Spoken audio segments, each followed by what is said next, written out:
Good morning students, this is Naveen Sharma. Today we will start a new chapter number 9 biomolecules. ठीक है, अपन आज नया chapter start करने जा रहे हैं बायोमोलिक्यूल्स. प्रीवियस क्लास में अपन ने एक चैप्टर फिनिश किया था, चैप्टर नंबर 8 सेल. ठीक है, अब अपन देखते हैं बायोमोलिक्यूल्स. एक वर्ड आया अपने पास बायोमोलिक्यूल. बायोमोलिक्यूल वर्ड होता क्या है? ठीक है, देखो इसके अंदर दो वर्ड हैं. अगर अपन देखें तो इसके अंदर दो वर्ड हैं, एक तो बायो एक मॉलिक्यूल. ठीक है, बायो और एक मॉलिक्यूल्स. अगर अपन इसकी जनरल लैंग्वेज के अंदर डेफिनेशन देखें, ठीक है, तो क्या होगी? Those molecules present in organism. ठीक है, या फिर present in body, our body. तो कोई भी मॉलिक्यूल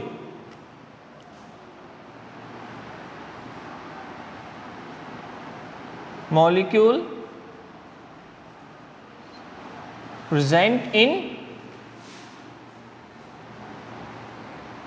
बॉडी, कोई भी मॉलिक्यूल जो अपने बॉडी के अंदर प्रेजेंट है वो क्या कहलाता है? अपना बायोमोलिक्यूल्स. ठीक है, अब बायोमोलिक्यूल्स के अंदर जैसे अपन सिंपल लैंग्वेज के अंदर देखते हैं, सबसे ज्यादा अमाउंट में अपने बॉडी के अंदर क्या होता है?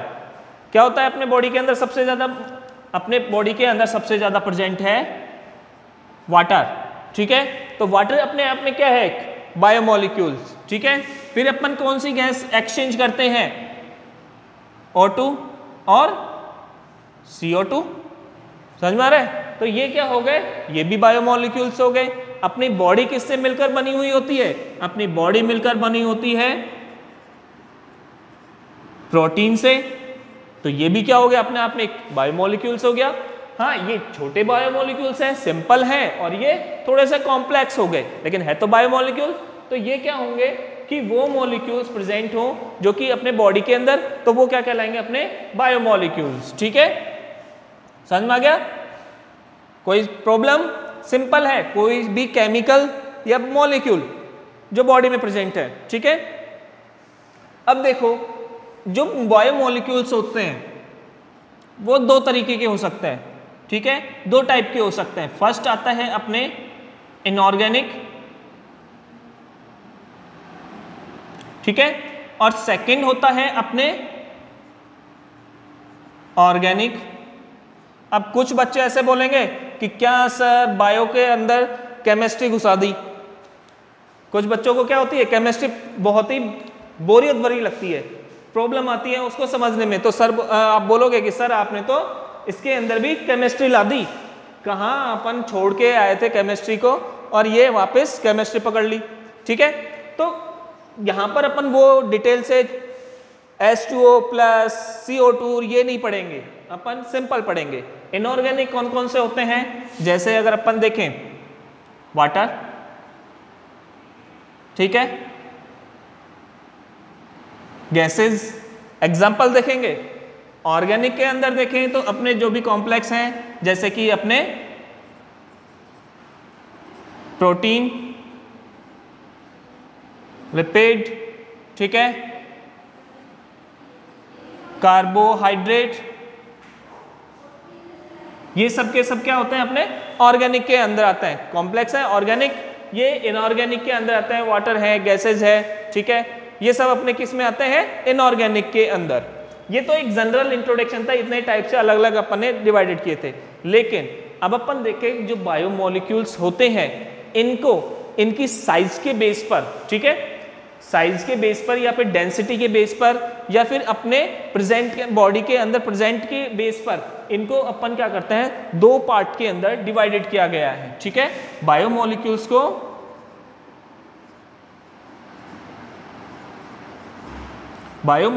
को दो पार्ट के अंदर अपन मेजरली डिवाइड करते हैं. ठीक है, सबसे पहले अगर अपन देखें तो क्या होता है? माइक्रोमोलिक्यूल्स. ठीक है, कौन कौन से? माइक्रोमोलिक्यूल्स. माइक्रोमोलिक्यूल्स में कौन से होंगे? जिनकी साइज छोटी होती है. ठीक है, सबसे छोटा होता है अपना ऑक्सीजन O2, जिसके अंदर अपने ऑक्सीजन के क्या है? दो मॉलिक्यूल प्रेजेंट है सिर्फ. ठीक है, तो क्या होंगे? माइक्रोमोलिक्यूल्स. ठीक है, और दूसरे होते हैं अपने मैक्रो मैक्रोमोलिक्यूल। ठीक है, अब देखो जो अपने माइक्रोमोलिक्यूल्स हैं उनकी साइज क्या होगी, छोटी होगी। तो इनके एग्जाम्पल्स अगर अपन देखें तो सबसे पहले वही अपने H2O, ठीक है, वाटर हो गया। अपने गैसेस जितने भी, चाहे अपन कार्बन डाइऑक्साइड लें, ठीक है, या फिर ऑक्सीजन लें, नाइट्रोजन लें, सल्फर लें, कोई सी भी गैसेस होंगी तो वो क्या हो जाएगी, अपने गैसेस हो गई माइक्रोमोलिक्यूल्स के अंदर। ठीक है, सिंपल अपन देखें तो अपन जब डाइजेशन करते हैं, फूड का डाइजेशन करते हैं, तो सबसे छोटी फॉर्म क्या आती है, ग्लूकोज। अपन बोल सकते हैं उसको शुगर। ठीक है, शुगर ले ली।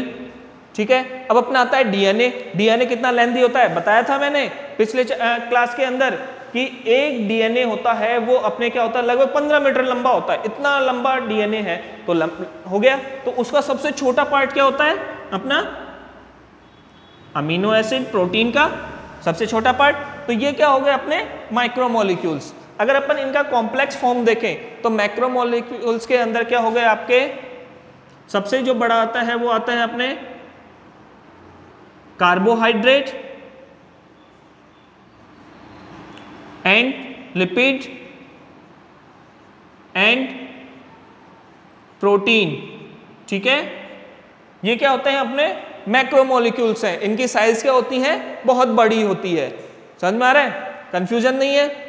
Simple micromolecules and macromolecules. ठीक है, अब देखो माइक्रोमोलिक्यूल्स क्या होते हैं कि इन मैक्रोमोलिक्यूल्स का फॉर्मेशन कर सकते हैं। ठीक है, अब देखो मैक्रोमोलिक्यूल्स जो हैं वो क्या आते हैं, सारे के सारे पॉलीमर होते हैं। ठीक है, क्या होते हैं, पॉलीमर। तो अपन बोले एक स्टार नोट डालते हैं। ठीक है, क्या है कि मैक्रोमोलिक्यूल्स आर पॉलीमर। ठीक है, अब अपन कहें पॉलीमर क्या होता है, पॉलीमर क्या होता है, अपन ने 10th में देखा होगा कि एक सिंपल छोटी सी यूनिट को अपन बार बार रिपीट करते जाएं। ठीक है, तो अपन क्या बुला सकते हैं, उसका पॉलीमर। ठीक है, किसके, अपन ने जो छोटी यूनिट है उसको अपन ने क्या नाम दिया गया है, मोनोमर। ठीक है, अपन ने क्या नाम दिया इसका, मोनोमर। ठीक है, अब अपन देखें मोनोमर के क्या होती है, ये रिपीट करती है। जैसे एग्जांपल देता हूं मैं, ये एक मार्कर है। ठीक है, एक सिंपल यूनिट है। अब मैंने क्या की, इसकी इनको एक दूसरे के साथ में ज्वाइंट कर दिया तो क्या हो गई, एक लंबी चेन हो गई। तो ये चेन क्या कहलाती है, अपनी पॉलीमर्स। ठीक है, लेकिन एक मैक्रोमोलिक्यूल्स है जो कि पॉलीमर नहीं होता, वो है आपका लिपिड। लिपिड क्या है, अपने आप में एक मॉलिक्यूल्स होता है। ठीक है, कॉम्प्लेक्स मॉलिक्यूल है, ये पॉलीमर के अंदर नहीं आता। तो ये क्या हो गया, अपना एक एक्सेप्शन हो गया। ठीक है, तो ये पॉलीमर नहीं होता।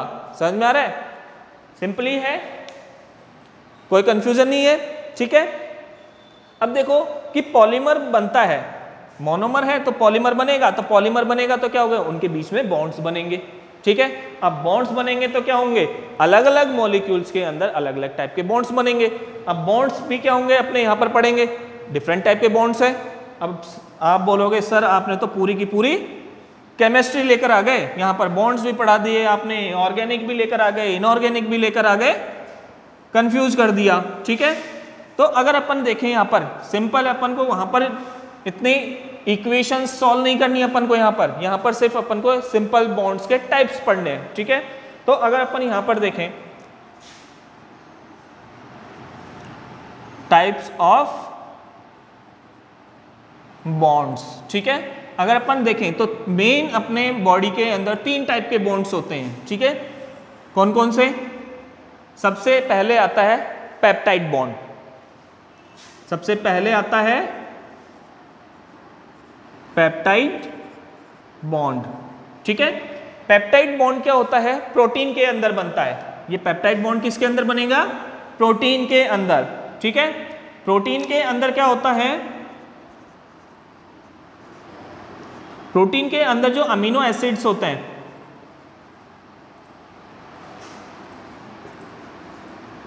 अमीनो एसिड, ये अमीनो एसिड क्या करते हैं, पेप्टाइड बॉन्ड बनाते हैं आपस में, और पेप्टाइड बॉन्ड बनाकर क्या करते हैं, बहुत सारी एक लंबी चेन बनाते हैं जिसको अपन क्या बोलते हैं, पॉलीपेप्टाइड चेन।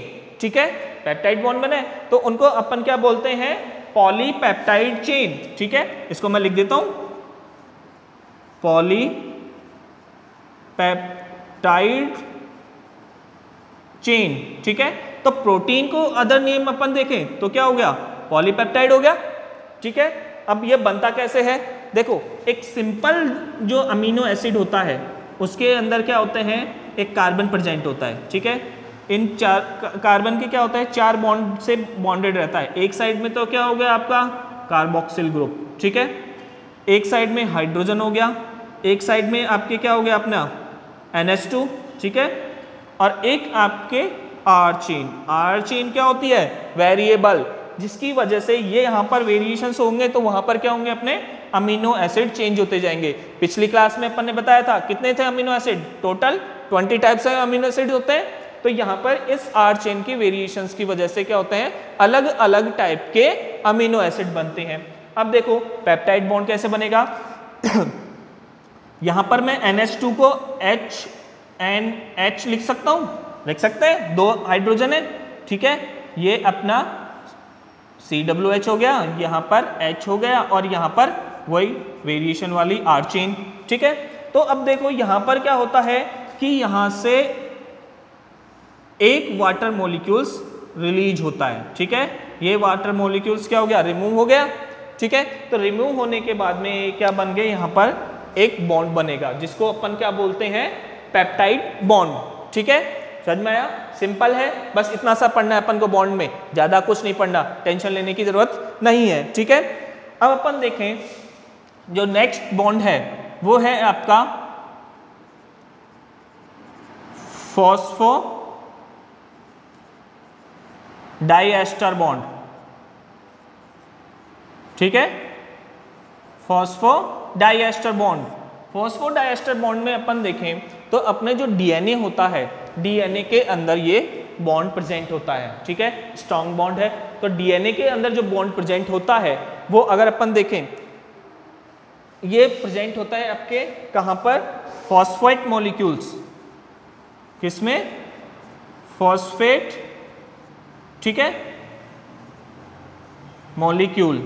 अब फॉस्फेट मॉलिक्यूल्स में कहां प्रेजेंट होंगे, आपके DNA के अंदर, सबसे अच्छा एग्जाम्पल। ठीक है, अब इसके अंदर होता क्या है कि देखो अपने पेंटोज शुगर होती है, ये पेंटोज शुगर है। ठीक है, इस पेंटोज शुगर में क्या होता है कि आपस में ये एक फॉस्फेट मॉलिक्यूल्स इनसे जुड़ा रहता है। ठीक है, अब क्या होगा, ये आपके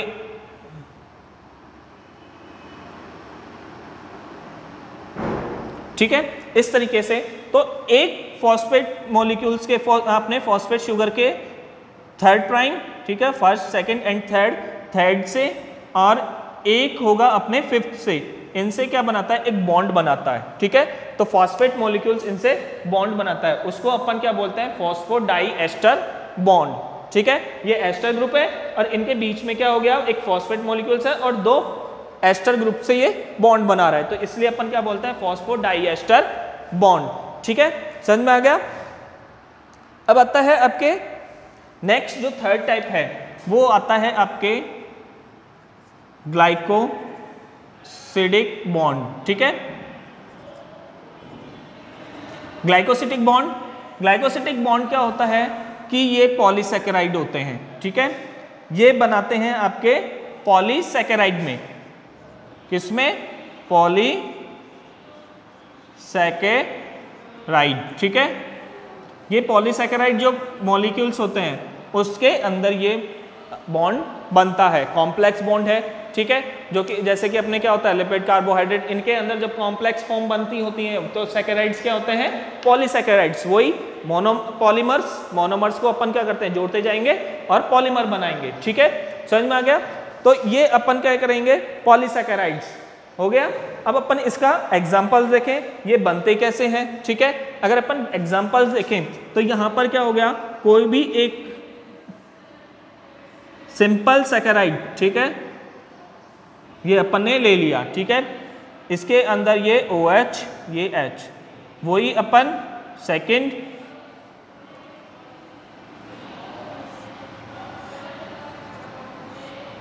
यहां से अपन ने एक और बना दिया है, ठीक है, वही OH और ये H, ठीक है। ये क्या हो गया अपने सैकेराइड शुगर मॉलिक्यूल्स हैं, ठीक है, कॉम्प्लेक्स मॉलिक्यूल्स हैं। इनके अंदर भी क्या होगा कि एक OH और H यहां से रिमूव हो जाएंगे, ठीक है। अब कैसी फॉर्म बनाएगी, ये होने के बाद में अपने पास में फॉर्म आ जाएगी